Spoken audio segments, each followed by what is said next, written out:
삼성전자 주주라면 지금 이 영상 끝까지 보셔야 합니다. 어제 장을 보셨나요? 오전에 4%대 반등으로 출발했다가 오후 들어 윗꼬리만 길게 남기고 음봉으로 마감했습니다. 심지어 전날 밤 구글이 클라우드 매출 80% 넘는 어닝 서프라이즈를 발표하고 설비 투자 확대 가이던스까지 내놨는데도 시간 외에서 오히려 하락 반전이 나왔죠. 이런 흐름을 보고 나면 오전 장이 플러스로 출발해도 불안한 게 당연합니다. 언제 다시 빠지나, 이참에 털어야 하나, 이런 생각이 드시는 게 사실 이해가 됩니다. 그런데 오늘 제가 차트와 펀더멘탈 두 가지 근거를 가지고 명확하게 말씀드릴 수 있는 건 지금 이 자리에서 비중을 줄이는 건 기술적으로도 수급적으로도 맞지 않는다는 겁니다. 지금부터 가격대별로 수급 흐름별로 하나씩 짚어드리겠습니다. 먼저 차트부터 보겠습니다. 영상 기준으로 삼성전자 일봉 차트를 보시면 7월 20일 전후로 주가가 24만원 부근까지 밀렸습니다. 많은 분들이 그 자리에서 공포감을 느끼셨을 텐데 그 구간이 바로 120일 이동평균선, 즉 장기 이평선에 닿은 자리입니다. 121선은 당이 조정에서는 좀처럼 건드리지 않는 선이기 때문에 이 선까지 가격이 밀렸다는 건 그만큼 과도한 투매가 나왔다는 신호입니다. 그리고 그 이후 흐름을 보시면 4거래일 연속 반등이 이어지고 있습니다. 이 반등이 단순 기술적 반등에 그치지 않는 이유가 있는데 외국인 순매수가 이 구간에서 본격적으로 붙기 시작했기 때문입니다. 바닥에서 외국인이 순매수로 돌아선다는 건 단기 투매 구간이 마무리되고 있다는 가장 강한 수급 신호 중 하나입니다. 여기서 공매도 잔고 데이터를 같이 보셔야 합니다. 영상 기준으로 현재 삼성전자 대차 잔고는 8,600만 주 수준까지 쌓여 있습니다. 그런데 이 숫자 어디서 본 적 있으시죠? 7월 3일 주가가 31만 원에서 32만 원 사이에 있을 때도 대차 잔고가 8,600만 주를 넘어선 적이 있었습니다. 그때 이후로 잔고가 7,700만 주까지 줄어들었다가 주가가 25만 원대까지 내려오는 동안 다시 8,600만 주까지 빠르게 쌓아 올린 겁니다. 자, 여기서 핵심 포인트입니다. 30만 원 부근에서 쌓인 공매도는 주가 하락을 유도하기 위한 적극적인 쇼트 포지션이었습니다. 그리고 25만 원대까지 주가가 내려오면서 그 차익을 충분히 실현했죠. 그런데 지금 다시 쌓아놓은 8,600만 주는 30만 원대와 같은 장호지만 가격 차이는 5만 원에서 6만 원이나 납니다. 즉, 지금 이 공매도 장호는 추가 하락을 노리고 쌓은 게 아니라 바닥에서 반등이 나오면 급하게 상환해야 하는 부담을 안고 있는 장호입니다. 실제로 어제도 주가를 눌렀지만 외국인 매수세가 받쳐주면서 바닥이 지켜지자 공매도 세력이 물량을 상환하기 시작하는 흐름이 나왔습니다. 이게 쇼트 커버링의 시작입니다. 그러면 차트 구조를 정리해 볼게요. 7월 20일 전후 첫 번째 바닥, 그리고 현재 조정 구간. 이 구조는 W자 쌍바닥 패턴의 첫 번째 저점이 형성된 모습입니다. W 패턴에서 두 번째 바닥은 첫 번째 바닥과 비슷하거나 조금 높은 자리에서 형성되는 경우가 많고 그 이후 중간 고점, 즉 넥라인을 돌파하는 순간 상승 탄력이 붙습니다. 지금 주가가 조정을 받더라도 쇼트 커버링 매수세가 밑에서 받쳐줄 수밖에 없는 구조이기 때문에 추가 급락 가능성보다는 W 패턴 완성을 향한 흐름이 더 유력합니다. 저항 구간은 어디일까요? 이전 반등 고점 부근, 그러니까 26만 원대 중후반에서 27만 원 초반 구간이 1차 저항입니다. 이 구간을 거래량을 동반해서 돌파해주면 넥라인 돌파 신호로 볼 수 있고 그 순간 쌓여있는 8,600만 주의 공매도 장호가 급하게 상환되는 쇼트 커버링이 본격화되면서 상승 탄력이 배가 될 수 있습니다. 지지 구간은 24만 원 초반 121선 부근입니다. 이 선 위에서 주가가 유지되는 한 기술적으로 추세 이탈이라고 보기 어렵습니다. 이제 펀더멘탈 쪽을 짚겠습니다. 최근 2분기 실적 시즌을 보면 돈을 잘 버는 기업들이 오히려 실적 발표 이후 주가, 그런데 여러분들 잠깐만 집중해 주시기 바라겠습니다. 지금 이 영상을 보고 계신 분들 중에서도 이런 경험 한 번쯤은 있으실 겁니다. 종목은 맞게 골랐는데 타이밍을 못 잡아서 손절하고 내가 팔자마자 올라가는 경우, 반대로 이미 많이 오른 자리에서 따라 들어갔다가 그대로 물려버리는 경우, 좋은 종목을 고르는 것도 중요하지만 결국 더 중요한 건 타점입니다. 그래서 저는 종목만 말씀드리는 것이 아니라 거래량과 수급, 차트 흐름이 조건을 만족하는 순간 신호를 드리고 있죠. 실제로 최근에도 삼성전자, 하이닉스, 테스 같은 종목들도 아무 때나 말씀드린 게 아니라 조건이 만들어졌을 때만 타점을 공유해 드렸습니다.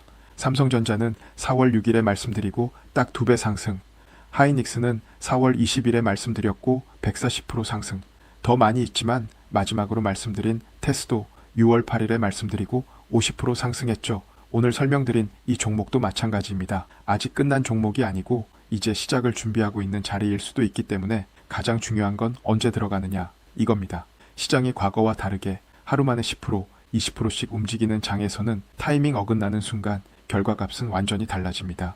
게다가 타이밍을 놓치면 남들 수익 날 때 혼자 고점에서 물리는 상황이 반복될 수도 있습니다. 오늘 이 종목도 신호가 발생하면 바로 안내 드릴 예정이니까 관심 있으신 분들은 영상 아래 설명란 링크를 클릭하셔서 신청만 해주시면 됩니다.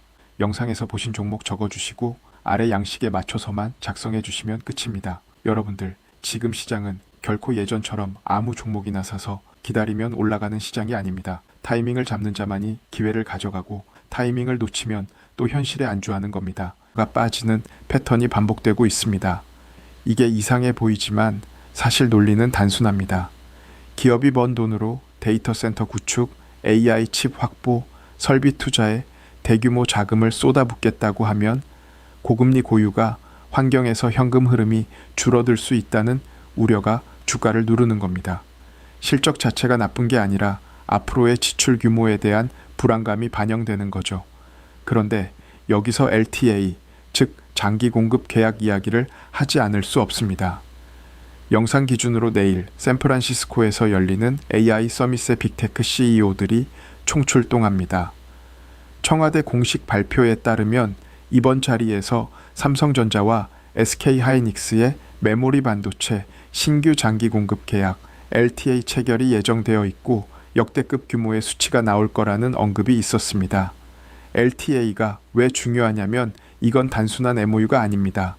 빅테크가 앞으로 수년간 메모리 가격이 오르든 내리든 정해진 가격과 물량으로 삼성전자에게 독점 공급을 요청하는 계약입니다. 이 계약이 체결되면 시장에서 두 가지 우려가 동시에 해소됩니다. 첫째, 빅테크가 아무리 설비 투자를 늘려도 메모리 반도체를 계속 사줄 주체가 확실하게 존재한다는 확인. 둘째, 메모리 가격이 오를수록 빅테크가 다른 공급처를 찾을 수 있다는 픽아웃 우려. 이 두 가지가 단 한 번의 발표로 사라질 수 있습니다.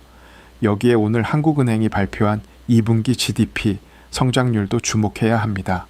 시장 전망치의 3배 수준인 0.6% 성장이 나왔고 실질 국내 총소득 GDI 성장률은 무려 15.6%로 38년 만에 최고치를 기록했습니다. 이게 가능했던 핵심 이유가 삼성전자와 SK하이닉스의 반도체 수출 단가 급등 그리고 그에 따른 교역 조건 개선입니다. 숫자가 이미 펀더멘탈을 증명하고 있는 겁니다. 기술 경쟁력 측면에서도 변화가 있습니다. 차세대 커스텀 HBM과 파인만 플랫폼 대응을 위해 평택 피아우 공장에 하이브리드 본딩 양산 라인 구축이 시작됐습니다. 그동안 시장 일각에서 제기됐던 기술 격차 우려를 해소할 수 있는 구체적인 행동이 나온 겁니다. 자, 지금까지 정리한 내용을 시나리오로 묶어드리겠습니다. 상승 시나리오입니다. 내일 샌프란시스코 서밋에서 역대급 LTA 계약이 발표되면 시장의 설비 투자 우려와 공급 불안이 동시에 해소됩니다. 기술적으로는 W쌍 바닥 첫 번째 저점이 121선에서 지지된 상태이고 공매도 장호 8,600만 주의 쇼트 커버링 압력이 대기하고 있습니다. 1차 저항인 26만원대 후반을 거래량과 함께 돌파하는 순간 쇼트 커버링이 가속되면서 단기 목표가는 28만원에서 29만원 초반 구간을 볼 수 있습니다. 하락 시나리오입니다. LTA 계약 내용이 기대에 미치지 못하거나 발표가 연기될 경우 단기적으로 25만원 초반 121선 부근까지 재차 눌릴 수 있습니다. 그러나 이 구간은 W 패턴의 두 번째 저점이 형성될 수 있는 자리이기도 합니다. 121선이 깨지지 않는 한 추세 이탈로 볼 근거는 부족합니다. 대응 전략을 요약하겠습니다. 현재 보유 중이신 분들은 24만원 초반 121선 위에서 주가가 유지되는 한 비중을 줄이기보다 유지하는 전략이 기술적으로 더 합리적입니다. 추가 진입을 고려하신다면 풀 매수보다는 분할 접근이 맞습니다. 25만원 이하 구간에서 1차 반등 확인 후 넥라인 돌파 시 2차 분할이 현실적입니다. 목표가 구간인 28만원에서 29만원 초반에 도달하면 일부 비중을 정리하는 방향으로 대응하되 전략 매도보다는 단계적 익절이 적합합니다. 이 구간에서 3%, 4% 흔들린다고 비중을 털어내는 건 기다려온 큰 흐름을 스스로 포기하는 것과 같습니다. 지금 이 자리는 차트도 수급도 펀더멘탈도 같은 방향을 가리키고 있습니다. 불안한 마음이 드는 게 당연하지만 숫자와 구조를 보면 방향은 명확합니다. 쓸데없는 노이즈에 흔들리지 마시고 오늘 짚어드린 가격대와 시나리오를 기준으로 냉정하게 대응해 나가시길 바랍니다. 그런데 여러분들 잠깐만 집중해 주시기 바라겠습니다. 지금 이 영상을 보고 계신 분들 중에서도 이런 경험 한 번쯤은 있으실 겁니다. 종목은 맞게 골랐는데 타이밍을 못 잡아서 손절하고 내가 팔자마자 올라가는 경우, 반대로 이미 많이 오른 자리에서 따라 들어갔다가 그대로 물려버리는 경우. 좋은 종목을 고르는 것도 중요하지만 결국 더 중요한 건 타점입니다.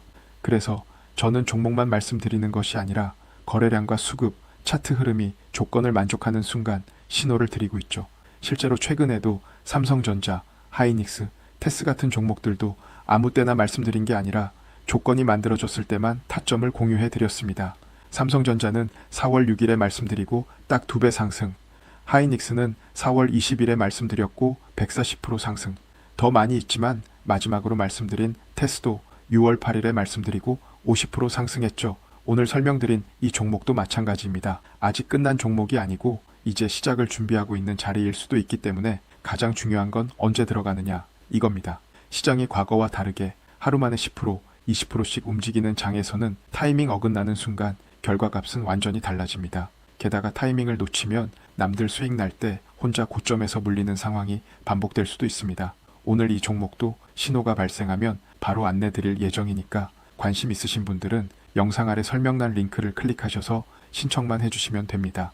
영상에서 보신 종목 적어주시고 아래 양식에 맞춰서만 작성해 주시면 끝입니다. 여러분들, 지금 시장은 결코 예전처럼 아무 종목이나 사서 기다리면 올라가는 시장이 아닙니다. 타이밍을 잡는 자만이 기회를 가져가고 타이밍을 놓치면 또 현실에 안주하는 겁니다.